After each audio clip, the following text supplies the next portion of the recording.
तर मित्रांनो, हे आहेत राजेश चोरटे. ISPL, NPL, सुप्रीमो सगळ्याच टुर्नामेंट खेळतात. महाराष्ट्राचे फिरकीचे जादूगार म्हणून त्यांना ओळखलं जातं. तर आपण त्यांच्याशी डायरेक्ट चर्चा करूया. तर राजेश चोरटे सर, तुम्ही या ठिकाणी मॅचला आलात, तर या ठिकाणचा माहोल पाहून आणि मैदान वगैरे पाहून कसं वाटतंय? मैदान तर चांगलं आहे, निसर्गरम्य वातावरण आहे. पण छोटीशी टुर्नामेंट आहे, तरीसुद्धा तुम्ही एवढे मोठे प्लेयर असून सुद्धा या ठिकाणी आलात, तर सर्वच रसिकांना एक सर्वांनाच एक आनंदमयच वातावरण झालेलं आहे तुम्हा सर्वांना पाहून. पण तरीसुद्धा या मैदानावरती तुम्ही एकंदरीत कसा खेळ कराल बरं? आता बघू, आता भरपूर दिवस झाले आम्ही पण जरा आउट ऑफ प्रॅक्टिस आहे. बघू आज काय होईल ते कळेलच. ठीक आहे, तुम्ही सर्वच चांगलं खेळतात. नेहमीच आम्ही सर्वच जण बघतो तुम्हाला यूट्यूबवरती वगैरे. धन्यवाद.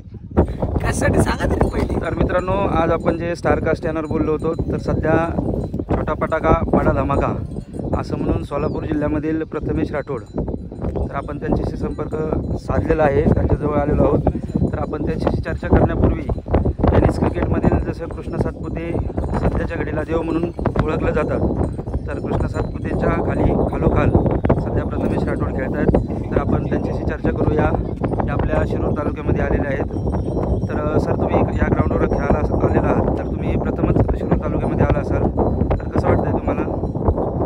तर आता ग्राउंडमध्ये आलो. ग्राउंड तर एवढं भारी आहे की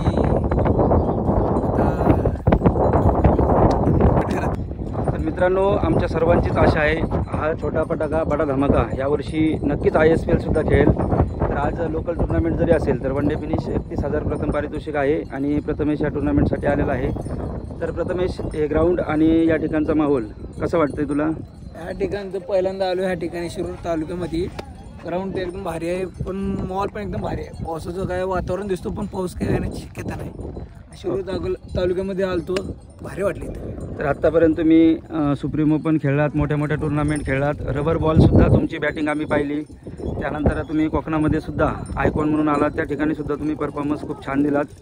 तर या ठिकाणच्या ग्राउंडवर सुद्धा तुमच्याकडून हीच अपेक्षा असेल, तर एकंदरीत कसं पाहता तुम्ही? आता तर या ग्राउंडवर जर बघितलं ना, ते इथं तर रायटीला हवं आहे. ते हवं म्हणजे बॅट्समॅनसाठी खूप ॲडव्हान्टेज असतो रायटी बॅट्समॅनला. इथं कसं आपल्याला थोडा अवघड जातो इथं.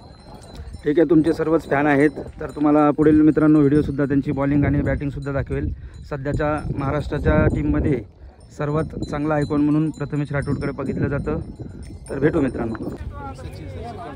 तर मित्रांनो, आपण सकाळपासून या स्टारकास्टची आपण चर्चा करत होतो. संभाजीनगरवरून आले ते विकास पवार, फिरकीचे जादूगार, सध्याचे यंगस्टार आहेत आणि मोठ्या मोठ्या टुर्नामेंटमध्ये सुद्धा तुम्ही बघितलं असेल. आपण लास्ट टाईम त्यांनी एक मिडन ओव्हर टाकली होती, ती खूप व्हायरल झाली होती. त्यानंतर आमचे सचिन शिंदे आणि अनिल जाधव, हे सुद्धा सध्या जर बघायला गेलं तर मराठवाड्यामधले सर्वात स्टार फलंदाज आहेत.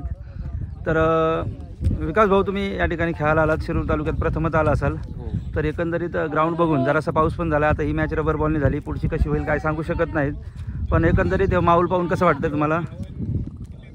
खूप छान वाटत आहे, कारण ठिकाण खूप छान आहे का खेळण्यासारखं, आणि रबर बॉलला मॅचेस होता त्याच्यामुळे खूप छान वाटत आहे. ओके, सचिन शिंदे, कसं वाटतंय तुम्हाला? आम्ही इतक्या दूर आलो, आम्हाला वाटलं ग्राउंड वगैरे ठीकठाक असेल, पण ग्राउंड बघून प्रसन्न झालो. खूप छान ग्राउंड आहे आणि इथं समोरच्या टीममध्ये पण खूप मोठे मोठे प्लेयर आले आहेत. तर सामना काढण्याची टक्कर होणार आहे, कारण की सर्व टीम सारखेच आहे. आमची त्यांचा टीम फायनलच्या दाव्यात 2 टीम आहे, त्याच्यात तो सामना 100% चांगला होणार. मोठे मोठे प्लेयर आहे, धनंजय भिंताडे, प्रथमेश राठोड, राजेश भैया सोरटे, यांच्यासोबत खेळायला मजा येईल. थँक्यू.